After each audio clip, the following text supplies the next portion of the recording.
வேண்டும். என்ன இந்த மனுஷன் ஆராதனைக்கு ஆயத்தமாகி வருகிறதுக்கு முன்பு பரிசுத்தமாகி வரல. வாழ்க்கையே ஆராதனையாக மாற வேண்டும். நல்லா புரிந்து கொள்ளுங்க. இந்த இடத்துல ஆராதிக்கருடைய குணாதிசயத்தில் குறித்து நீங்கள் புரிந்து கொள்ள வேண்டும். சபை புரிந்து கொள்ள வேண்டும். ஆராதிக்கிறவர்களுக்கு அப்படி என்ன குணாதிசயம் வேணும்? பாட்டு தெரிஞ்ச பாடலாம், வாசிக்க தெரிஞ்ச வாசிக்கலாம். இந்த பாட்டும் அந்த இசை வாத்தியமும் ஆராதனை என்று சொன்னால், நான் சொல்லுகிற இந்த வேத வசனப்படி அந்த ஆராதனை விடுதலை இருக்கிறதான்னு பார்க்கணும். ஆராதிக்கிறவர்களுக்கு விடுதலை வேணும். விடுவிக்கப்படுகிறவர்கள் ஜபத்தினால் விடுவிக்கப்படுகிறது ஒரு பங்கு. ஆனால் விசுவாசிக்கு வருகிற பிரச்சனையை போதகரை அழித்து ஜெபிக்கலாம். ஆனால் அதுக்கும் மேலே நான் சொல்ல வருகிறது என்னவென்றால், விசுவாசிக்கு தெரிந்திருக்க வேண்டும். தாய் வீட்டில் இல்லையா, வயது இப்போ வந்த பெண் வீட்டில் இருக்கிறா, ஆண் பிள்ளைகள் சொல்லலாம், அம்மா வீட்டில் இல்லை, சாப்பாடு ஹோட்டலில் வாங்கி சாப்பிட்றோன்னு. வயதுக்கு வந்த பெண் பிள்ளை இருக்கிறா, கல்லூரிக்கு போய் வருகிற பருவத்தில் இருக்கிறா, 18 வயசு 19 வயசு 20 வயசு ஆகிறது. தாய் வீட்டில் இல்லைன்னா அவள் வருவதுக்குள்ளே சமைத்து வைக்க வேண்டியது பெண்ணுடைய கடமை. இது நல்ல குடும்பத்துக்கு அழகாக இல்லையா? குக் பண்ணி சாப்பிட்றது நல்லதா, புக் பண்ணி சாப்பிட்றது நல்லதா, நீங்கள் புரிஞ்சுக்கோங்க.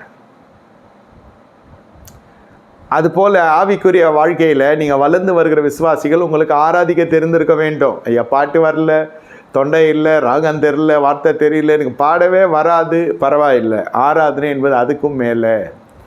வாசிக்க தெரியாது, பரவாயில்ல. ஆராதனை அதுக்கும் மேலே. என்ன அதுக்கும் மேலே, இதுக்கு மேலே, எதுக்கு மேலே? நம்ம ஜீவியம் பிரதிஷ்டைக்குள்ளே காணப்பட வேண்டும்.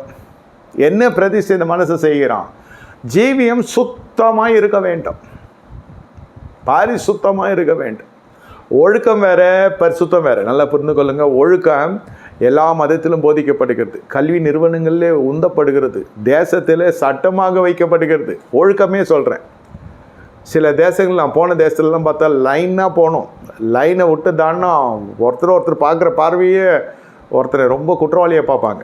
ஒரு குறிப்பிட்ட தீவில் இது இருக்குது, இன்ன வரைக்கும் இருக்குது. பஸ்ஸில் ஏறணும், லைன்லாம் நின்றுவாங்க, லைனாக நின்று ஏறணும், லைனில் இறங்கணும்.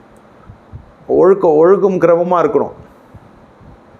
எதுவாக இருந்தாலும் லைன் தான்,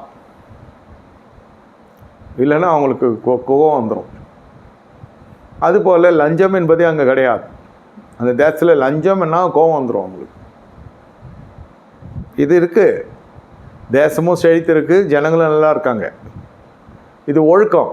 இதை வச்சு இதை பரிசுத்தமாக எடுத்துக்கொள்ள முடியும். பரிசுத்தம் என்பது என்ன? ஆண்டவராகிய இயேசு கிறிஸ்து ரத்தத்தினால் மட்டும்தான் அந்த பரிசுத்தம் கொடுக்கப்பட முடியும். அந்த ரத்தத்தை விசுவாசிகளால் தான் பாவத்தை மேற்கொண்டு வர முடியும். வர தெரிந்திருக்க வேண்டும். அந்த ரத்தம் அவருடைய வாழ்க்கையில் இருக்க வேண்டும். பரிசுத்தம் உங்கள் குணாதிசயமாக இருக்கணும்.